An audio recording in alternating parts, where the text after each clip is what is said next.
പ്രധാനപ്പെട്ട നേതാക്കന്മാരൊക്കെ തന്നെ അവിടേക്ക് എത്തിക്കൊണ്ടിരിക്കുകയാണ്. മുഖ്യമന്ത്രി അല്പസമയത്തിനകം ആ ദൃശ്യങ്ങൾ കാണുന്നുണ്ട്. മുഖ്യമന്ത്രി അല്പസമയത്തിനകം അവിടേക്ക് എത്തുമെന്ന പ്രതീക്ഷയാണ് ഉള്ളത്. അതെ, മന്ത്രിമാരും ഉപസമിതിയിൽ ഉള്ള അംഗങ്ങൾ, മന്ത്രിസഭാ ഉപസമിതി തന്നെ അവിടെ വയനാട്ടിൽ പ്രവർത്തിക്കുകയാണ്. രക്ഷാപ്രവർത്തനങ്ങൾ അവർ തന്നെയാണ് ഏകോപിപ്പിക്കുന്നത്. നേരത്തെ മന്ത്രിസഭ ഉപസമിതി അവിടെ യോഗം ചേർന്നിരുന്നു. സർവകക്ഷി യോഗത്തിന് ശേഷം കാര്യങ്ങൾ വിലയിരുത്തിയിരുന്നു. പട്ടാളം മികച്ച സേവനം നടത്തുന്നതടക്കമുള്ള കാര്യങ്ങൾ വിലയിരുത്തലുണ്ടായിരുന്നു. അഭിലാഷ്, അങ്ങനെ ഒരുപാട് പ്രധാനപ്പെട്ട നേതാക്കന്മാർ അവിടേക്ക് എത്തുകയാണ്. മുഖ്യമന്ത്രി ഉടനെ എത്തുമെന്ന് തോന്നുന്ന ആ രീതിയിലാണ് അവിടെ സുരക്ഷാ ക്രമീകരണങ്ങൾ പുരോഗമിക്കുന്നത്. ഒപ്പം കൂടുതൽ കാര്യക്ഷമമാകും ഇനിയുള്ള തിരച്ചിൽ എന്നല്ലേ മനസ്സിലാക്കേണ്ടത്? കാരണം പാലം കൂടി പണി പൂർത്തിയാക്കുന്നതോടുകൂടി അതൊരു വേഗത കൈവരുമല്ലേ?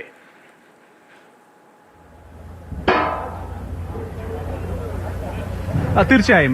ഇപ്പോൾ മന്ത്രിമാർ ബെയിലി പാലം ആണ് സന്ദർശിക്കുന്നത്. മന്ത്രിമാരുടെ സംഘം, മന്ത്രിമാരെ എനിക്ക് ഇവിടെ നിന്ന് നോക്കിയാൽ കാണാം, മുഖ്യമന്ത്രിയുടെ വാഹനവും കാണാം. അവർ താഴേക്ക് ഈ താൽക്കാലിക പാലത്തിലേക്ക് എത്തുന്ന കാര്യത്തിൽ സ്ഥിരീകരണമില്ല. പോലീസുകാർ പക്ഷേ അത് മുൻകൂട്ടി കണ്ട് അത്തരം കാര്യങ്ങൾ സജ്ജമാണ്. ഇപ്പോൾ കേരളത്തിന്റെ മുഖ്യമന്ത്രിയും മന്ത്രിമാരും ഇവിടെ ചൂരൽമലയിലെത്തി എന്താണ് ഇവിടെ നടന്നത് എന്നതിന്റെ ആഘാതം നേരിട്ട് മനസ്സിലാക്കിക്കൊണ്ടിരിക്കുകയാണ്.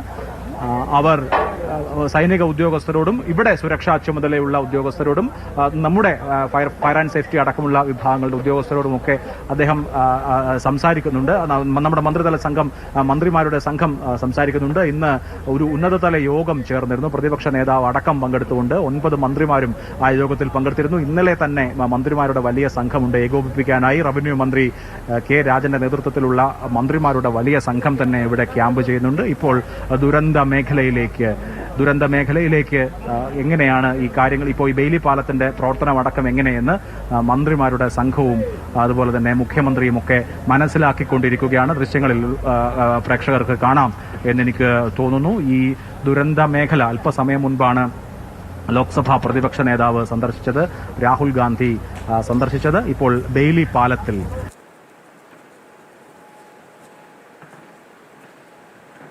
എപ്പോൾ ഇത് പൂർണ്ണമായും സജ്ജമാകും തുടങ്ങിയ കാര്യങ്ങളാണ്. കേരളത്തിന്റെ ഭരണയന്ത്രമാകെ തന്നെ ഇപ്പോൾ കേരളത്തിന്റെ ഭരണ സ്ഥിരാകേന്ദ്രമായി തന്നെ വയനാട് മാറുകയാണ്. കാരണം എല്ലാ എഫേർട്ടും വേണ്ടത് ഇവിടെയാണ്. എല്ലാ തരത്തിലുമുള്ള സഹായം വേണ്ടത് വയനാട്ടിലേക്കാണ്. തീരുമാനങ്ങൾ ഉണ്ടാകേണ്ടതും വയനാടിന് വേണ്ടിയാണ്. സ്വാഭാവികമായി വയനാട് കേന്ദ്രീകരിക്കുകയാണ്. വയനാടിനെ കൈപിടിച്ച് കയറ്റേണ്ടതുണ്ട്. വയനാട് ഇപ്പോൾ ആ മട്ടിലൊരു ദുരന്ത ഭൂമിയാണ്. അഭിലാഷ്, ഇപ്പോൾ മുഖ്യമന്ത്രി കാര്യങ്ങൾ അവിടെ വിലയിരുത്തുകയാണല്ലോ. ബെയിലി പാലത്തിലെത്തി അവിടെ പ്രധാനപ്പെട്ട ഇനിയുള്ള രക്ഷാപ്രവർത്തനങ്ങൾ അല്ലെങ്കിൽ തിരച്ചിലുമായി ബന്ധപ്പെട്ട കാര്യങ്ങളിലേക്ക് എത്ര ദൂരം എത്താൻ കഴിയുമെന്നുള്ള കാര്യങ്ങളൊക്കെ തന്നെ നേരിട്ട് വിലയിരുത്തപ്പെടുകയാണ്. മറ്റെന്തെങ്കിലുമുള്ള നിർദ്ദേശങ്ങൾ ഇന്ന് മന്ത്രിതല സമിതിയൊക്കെ തന്നെ ഇന്ന് യോഗം ചേർന്നു, സർവകക്ഷി യോഗം ചേർന്നു. അപ്പോൾ ഇനി സുരക്ഷ സംബന്ധിച്ച്, ഇനിയുള്ള തിരച്ചിൽ സംബന്ധിച്ചുള്ള കാര്യങ്ങൾ മുഖ്യമന്ത്രി നേരിട്ട് സൈന്യവുമായി ബന്ധപ്പെട്ടവരോടും അവിടെയുള്ള രക്ഷാസേനയുമായി ബന്ധപ്പെട്ടവരോടും ഒക്കെ ഇപ്പോൾ ചോദിച്ചറിയുകയാണല്ലേ?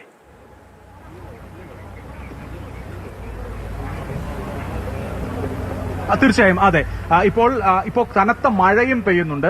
മുഖ്യമന്ത്രി ഈ ബെയിലി പാലത്തിന്റെ തുടക്കത്തിലാണ് ഇപ്പോൾ നിൽക്കുന്നത്, മുഖ്യമന്ത്രിയും മന്ത്രിമാരും. അതിനുശേഷം അവർ ഇതിന്റെ ഉൾഭാഗത്തേക്ക്, അതായത് കനത്ത ചെളിയും മണ്ണും നിറഞ്ഞൊരു പ്രദേശമാണ്.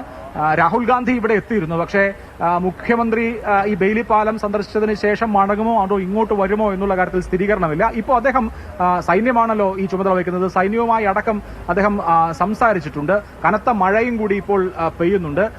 അതാണ് ഇപ്പോഴത്തെ സാഹചര്യം. അവിടെ സ്ഥിതിഗതികൾ വിലയിരുത്തുകയാണ്. ഈ പട്ടണത്തിൽ, ഇതൊരു പട്ടണമായിരുന്നു, അത് നാമാവശേഷമായി പോയി.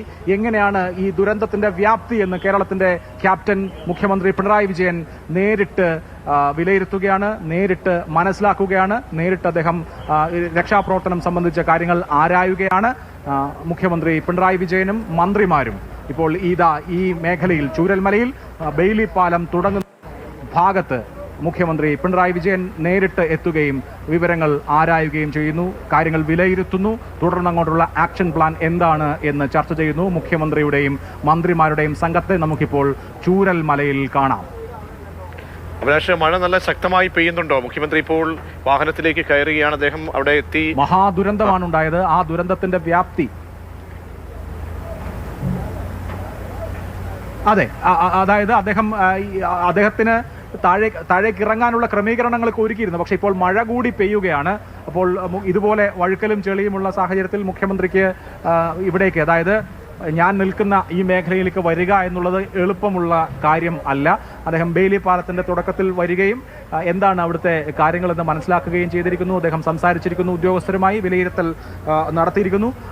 അതിനുശേഷം താഴേക്ക് ഈ താൽക്കാലിക പാലത്തിലൂടെ അപ്പുറത്തേക്ക് മുണ്ടക്കൈ ഭാഗം തുടങ്ങുന്ന ഇടത്തേക്ക് മുഖ്യമന്ത്രിയും മന്ത്രിമാരും പോവുക എന്നുള്ളത് ഇപ്പോഴത്തെ കാലാവസ്ഥയിൽ പ്രയാസമുള്ള കാര്യമാണ്.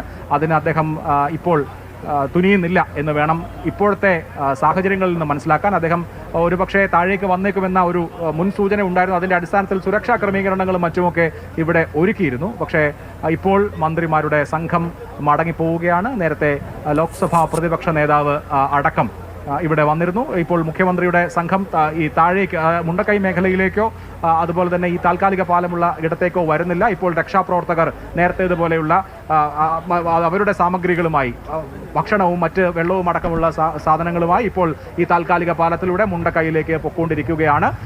സ്ഥിതിഗതികൾ വിലയിരുത്തിയിരിക്കുന്നു. മുഖ്യമന്ത്രി പിണറായി വിജയൻ ചൂരൽമലയിലെത്തി.